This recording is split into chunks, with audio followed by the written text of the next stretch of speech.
On the 26th of April 1986, the world stood still, gazing unknowingly upon the news coming out of the city of Pripyat after the number 4 reactor of the nearby Chernobyl nuclear power plant had exploded, leaving behind an inhabitable radioactive zone. Reports suggested that 31 people were killed as an immediate result, and that number rose to 50 shortly after. However, since then, the aftermath reports have been mixed, as the UN predicted that a further 4,000 people might eventually die, and others suggesting the numbers could get as high as 300,000 deaths as a result of the radiation exposure.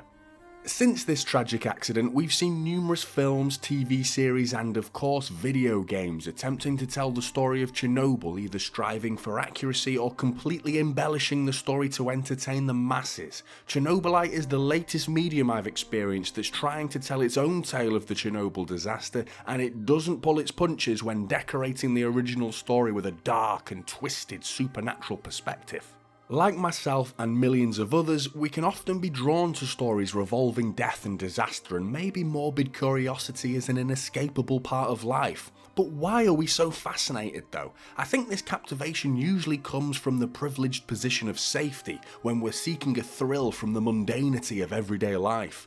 The Chernobyl disaster enticed developers the Farm 51 to create Chernobylite, and this led them to heading inside the supposedly safe exclusion zone of Pripyat, but not before they signed a waiver listing all the disturbing possible side effects they could be on the receiving end of. The leg for an arm and an arm for a leg! The Farm 51 team 3D scanned as much of the zone as possible, creating one of the most accurate portrayals of the exclusion zone we've ever seen in a game. It's an incredible experience to wander these wastelands, visiting the real-life structures with objects that have been left untouched in such a beautiful setting. This is a shithole, isn't it? Chernobylite is a first-person survival horror RPG that should have fans of the Fallout series pretty excited, if you've not managed to play it already. It's been playable on early access for well over a year now, and releases officially on the 28th of July on PC, with a PS4 and Xbox release date scheduled for the 7th of September, followed by a next-gen release date later this year. It was Les who actually played it first a little while back, but he's been busy working on other things for our channel and he's my best mate, so obviously he thinks enough of me to review Chernobylite. There, review it. Or you can just do what I tell you. I think even you, stupid as you are, can manage that. We play as Igor, a physicist that previously worked at the Chernobyl nuclear power plant and is searching for clues regarding the disappearance of his fiancée Tatiana 30 years ago. As Igor delves deeper into the exclusion zone, he'll encounter a military unit that are surveying the area for their own gains, and linked to those gains are these otherworldly humanoid beasts that'll creep in and out of another dimension via these green portals as simply as walking through a door. The biggest threat throughout though is the Black Stalker, whose appearances are even more terrifyingly random. How did you get there? I was talking to you there. No, you're there. These do become a little predictable in late game, and I think his difficulty has been nerfed a little too much, which is a shame because that buzz of the chase was never really replicated after his first appearance. Combat has certainly been refined since the start of early access, though it's still not perfect. The weapons feel pretty meaty, but it's the AI that lets the action side of things down, unfortunately, and it's because of this that the head-on combat is a much more fun method compared to approaching stealthily, but the devs' intentions were to have stealth as the best method of approach. The enemies have a fairly accurate line of sight, but I would have loved to have seen a few additional features in the stealth, like hiding bodies, enemies waking up their unconscious buddies, a better use of the firework distractions, and a more obvious change in their behaviour when they get suspicious. But before we're given the ability to choke an enemy out, apparently the only other available option to dispatch an enemy without a firearm is to brutally stab the shit out of their chest, which doesn't help Igor's psyche. We must maintain Igor's psyche throughout, and yep, shredding someone's chest to bits will lower your psyche, same as massacring a platoon of armed soldiers, so it's encouraged to play nice, but with some delicious alcohol or a random mushroom you found on the floor, you'll feel right as rain again. I'm for a booster! Good morning, starshine.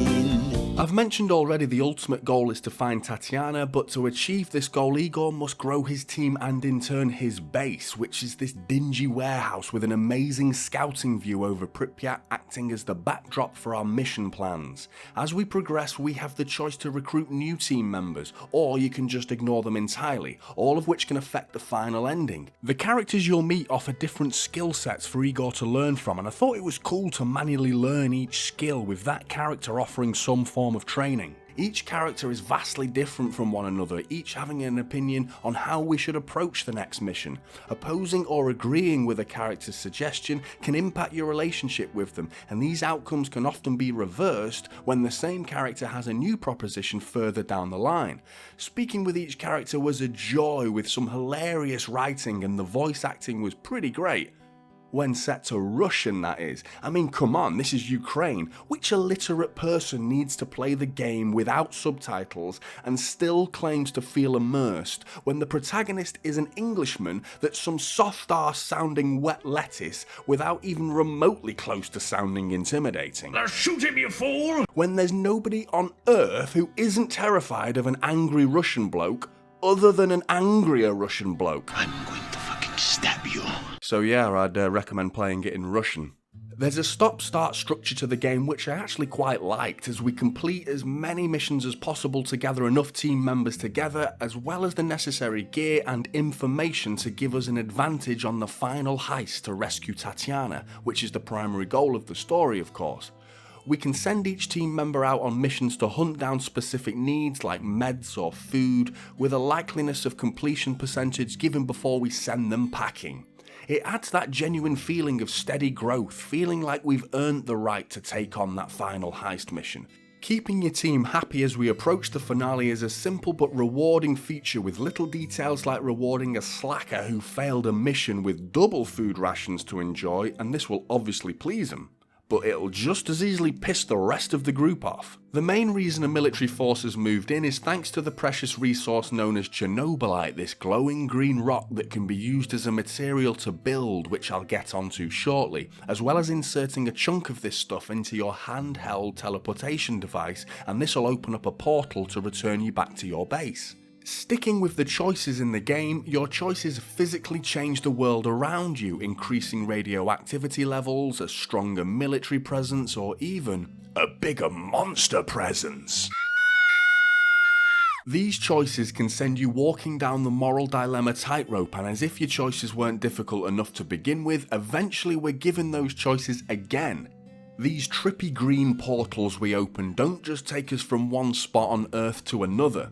We're taken to other dimensions with an alternative existence. It's here where we're presented with the option to change, delete, or simply keep the memories from your playthrough so far. Changing memories comes at a cost though, that obviously affects the world in the opposite way it has done compared to your previous choice, and at a literal cost of some of those rare and hard-earned Chernobylite pieces. This was one of my favourite adaptations to a familiar RPG mechanic that I've ever played. We've seen choices that affect the ending before, and we've seen the odd game give us a second chance in reversing that ending, but to walk down a corridor that's known as the fractal timeline, where all of your past choices were visible and amendable, was genius in my book. You wonder how some of these people get to the top? It's ideas like this. Brilliant! We can get our hands on the familiar weapons of a pistol, a shotgun, and a rifle, while eventually unlocking some rather spiffing scientific weapons. Early in the game I dropped my first enemy, and being without a weapon, first thing you do is try to pick up his weapon.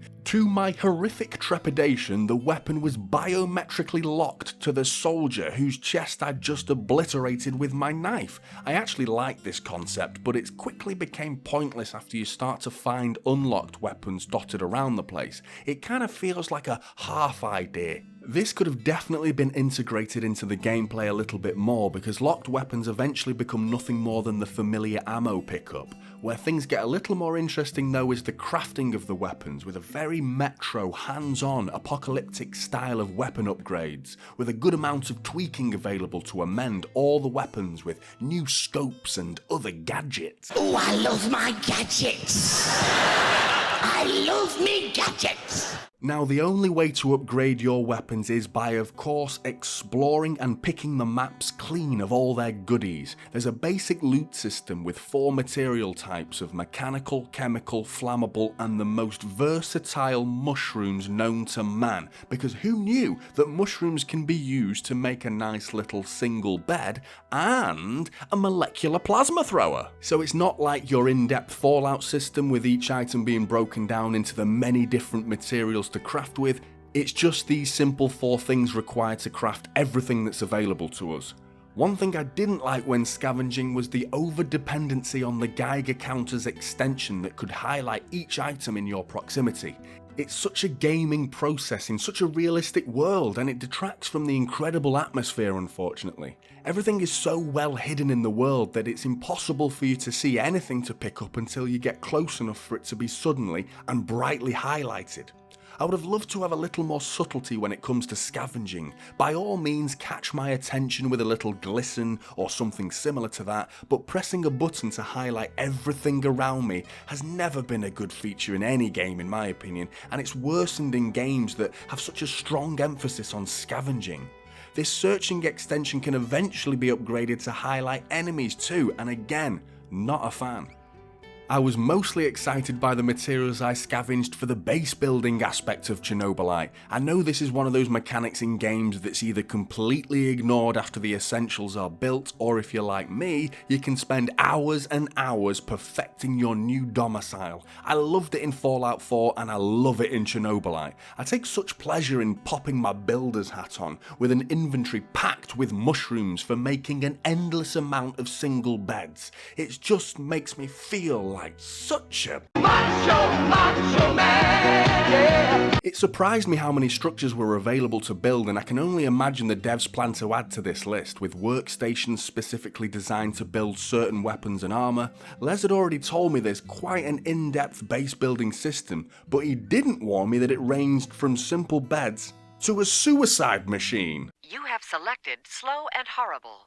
Good choice.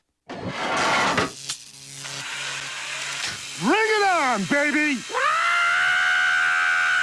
Certain structures can even be built out in the wild too, with a little bit of an unrealistic system if I'm honest, because apparently I need to build this monstrous workbench just so I can craft a lockpick.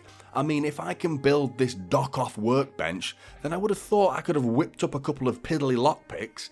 The interesting structures out in the field though are the scientific ones, that can change the regularity of random radioactive themed events like the Chernobylite storms, the radioactive levels in that area, and how often those lanky monsters will creep through their portals into our world. I really enjoyed the level of impact I had on the world around me, whether it was these structures or the choices I make with the NPCs on my journey. Atmosphere-wise, it's incredible. The best aspect of the game by far, just wandering these desolate maps. Even though each of them are small and you'll be revisiting them pretty often, they're so dense with detail, with collectibles to find, NPCs with little side missions, and so many alternative routes with lots of little nooks and crannies to explore. Returning to these maps never really got old either, thanks to the ever-changing environment and easily some of the scariest standalone moments, alongside the constantly looming and unnerving knowledge that you're never truly alone. I felt the fear factor throughout was pretty strong, with plenty of jump scares and psychological games being played with these demented looking green-eyed dolls to find. So if you're susceptible to jump scares and have a phobia of dolls, then... The biggest problem I had with the game was the optimization. The FPS in certain areas plummeted at times, but having been in touch with the incredibly active and responsive Farm 51 team, they've already gotten around to ironing out a lot of these problems. To round things off, this is a must for fans of the Fallout series or the Stalker series, and prior to the official release on the 28th of July, you can still get this on early access with the promise of some free DLC for the early access players only at just under $30. Thanks for watching. If you've enjoyed this video, then give it a like, and hey, maybe subscribe. Peace out.